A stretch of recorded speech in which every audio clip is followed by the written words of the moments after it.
"Christopher, you're a disgrace to this family. Leave, you're not wanted here." Those cutting words pierced through the air, spat by my own father amidst the celebration of my brother Alex's wedding. The humiliation stung deeper as Alex remained silent, a silent accomplice to my expulsion. Anger boiled within me, ready to storm out when a plea for help interrupted my departure. A staff member, desperate in a moment of crisis, sought my aid. In that unexpected turn, my father saw me for who I truly was, and it jolted him. My name is Christopher, one of two brothers in our family. Growing up, our father, a stern lawyer, favored Alex, leaving me to perpetually chase his shadow.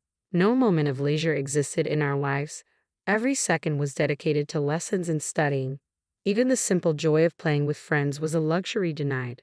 Despite my relentless efforts to meet my father's lofty standards and match Alex's achievements, I perpetually felt inadequate, a constant disappointment to my father. The pivotal moment arrived with the entrance exam for a prestigious school, a futile attempt to win my father's approval. When I inevitably failed, my father's silence towards me solidified, his attention solely on Alex and my mother.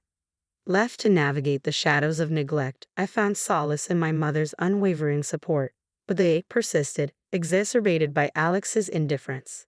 Determined to forge my own path, I departed silently after high school, leaving only a note for my mother. Striking out on my own, I secured a job at a hotel where I could both work and live. It was there, amidst the bustling corridors and transient guests, that I found the freedom and fulfillment that eluded me at home.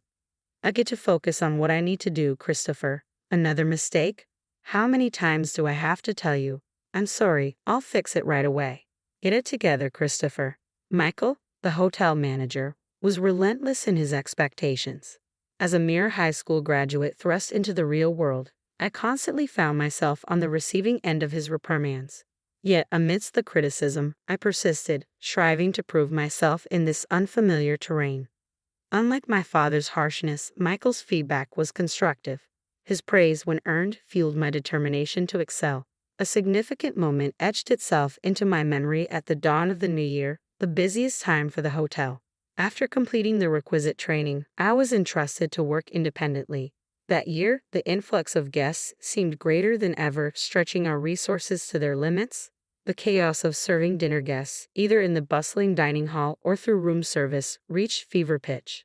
Despite being a novice, I tackled my duties with fervor, aware that my learning curve came at the expense of the hotel's smooth operation. Then, a minor crisis struck on New Year's Day. A colleague fell ill, leaving us short-staffed. I doubled down on my efforts, pushing myself beyond the mandated hours to keep the hotel afloat.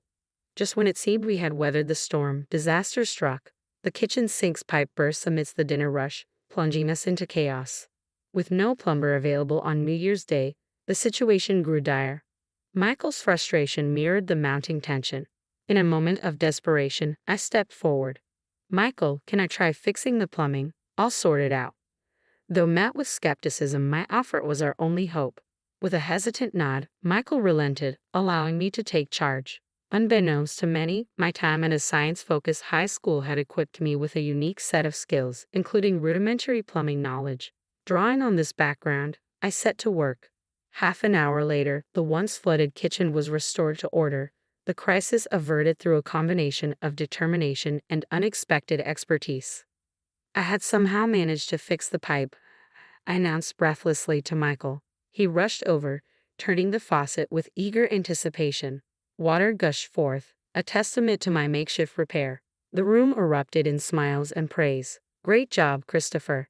You're my pride and joy," Michael declared, his words washing over me with warmth.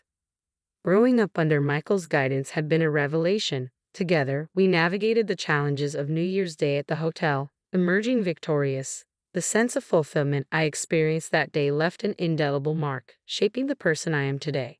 15 years flew by, and I found myself fully immersed in my role at the hotel. Then, one day, a letter arrived from Mom, breaking the silence that had settled between us.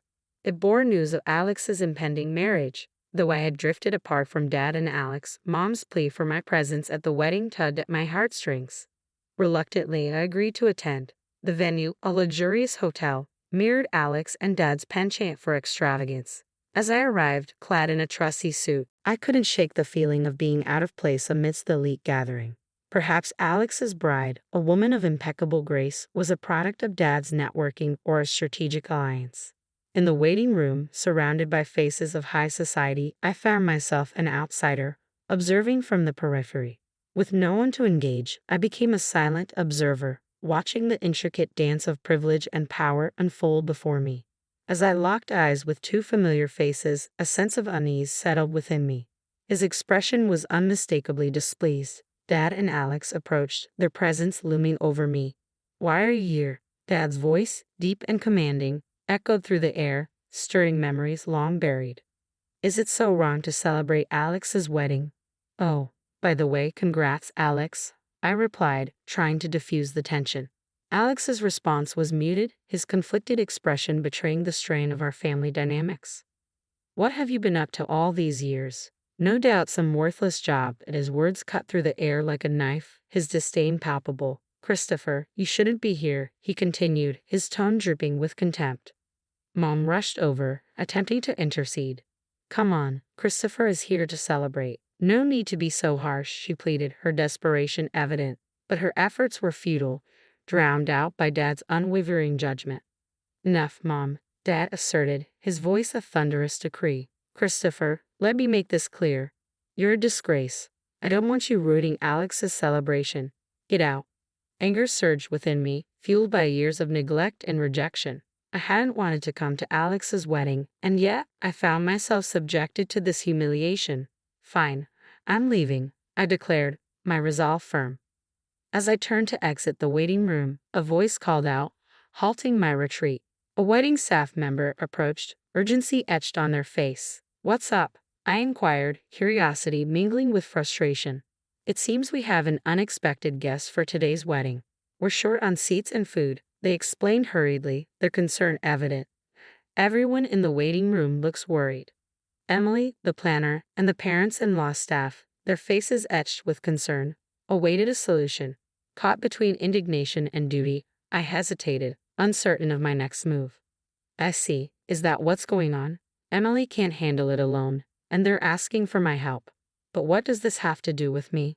I pondered, a torrent of grievances against Dad and Alex swirling within me. Yet amidst the resentment, memories from the past surfaced, softening my resolve.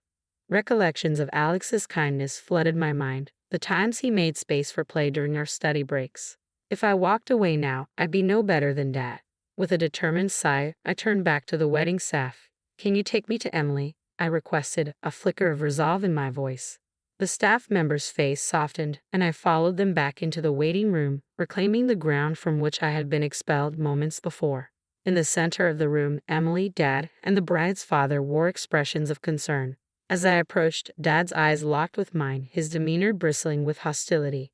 "Why has Christopher returned?" he demanded, his tone sharp. Before he could escalate the confrontation, Emily intervened. "General Manager, please help us," she implored, her urgency palpable. Dad's shock was evident as I calmly revealed my position as the general manager of the hotel chain. Since joining the company during its nascent stages, we had expanded to hotels and wedding venues nationwide. The very hotel we stood in was under my oversight. "I think I can handle this," I assured them, dismissing Dad's protests with a wave of my hand. "Dad, I'm busy right now. We'll talk later." With a sense of purpose, I turned to Emily. "Relax, Emily. Get the seats and everything else ready. I'll take care of the food," I directed, watching as the tension ebbed from her features. "Understood. I'll leave the food to the general manager and handle the rest," she affirmed before rushing off to execute the plan. With all eyes on me, I exited the room and sought out my friend, Chef Jackson. "Hey, you in?" I called out as he emerged from the kitchen. "Christopher, what brings you here?" he inquired, his curiosity piqued. "I'm here as a guest today. My brother's wedding is happening here, but we're one meal short. Can you help?" I asked Chef Jackson, hoping for a quick fix. "Sure thing. I'll whip something up with my culinary skills," he replied confidently. "Much appreciated. I owe you dinner. Looking forward to it," I replied gratefully. After handling a few loose ends, I returned to the waiting room.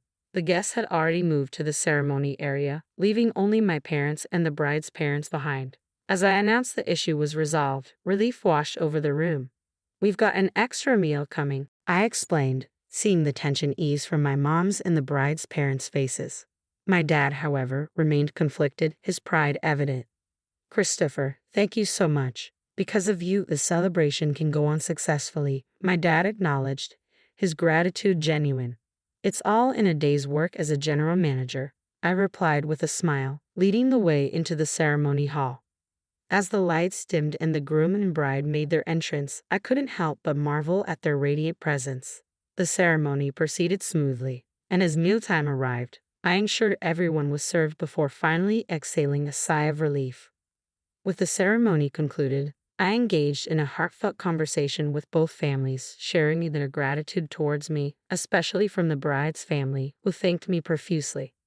"These moments are why I love my job," I admitted sincerely as their expressions of gratitude warmed my heart. "Christopher, thank you so much. We had the best day ever, all thanks to you," they expressed with genuine appreciation. "No worries. Wishing you all the happiness in the world. Thank you so much," I replied warmly before turning to face my dad and Alex. "Christopher, you did wonderfully. Thank you," my mom praised, her words filled with pride. Dad and Alex wanted to speak with me. As Alex apologized first, expressing gratitude for my assistance, I couldn't help but smile.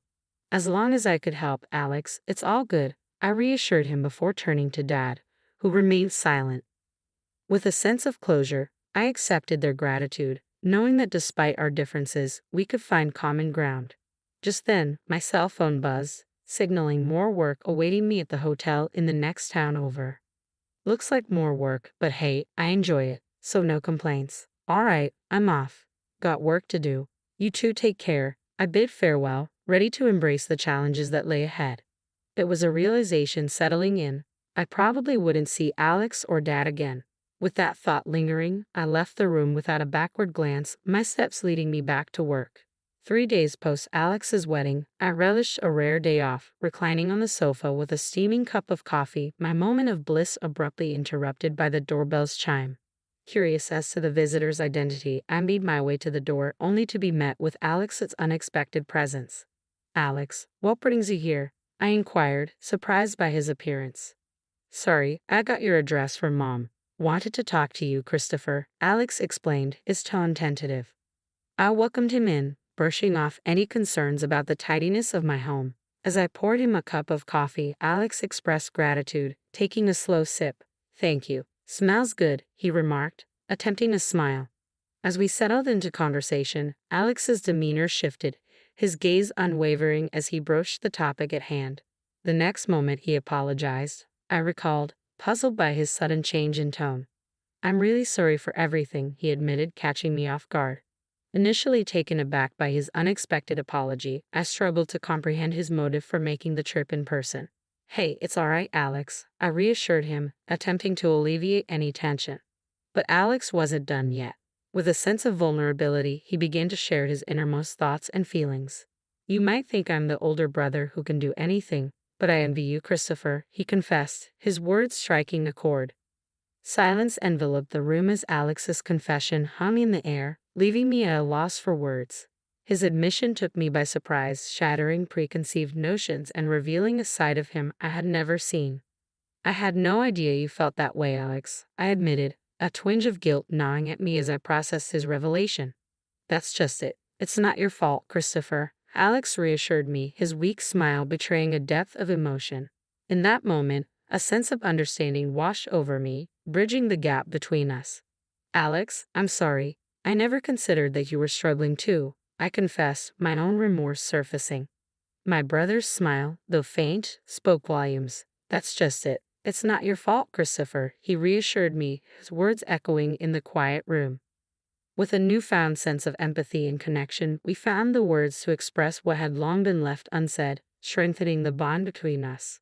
"I think you've been through struggles I can't even imagine. I truly admire that. But I also want you to know about me," I confessed to Alex, feeling the weight of my words as they hung in the air.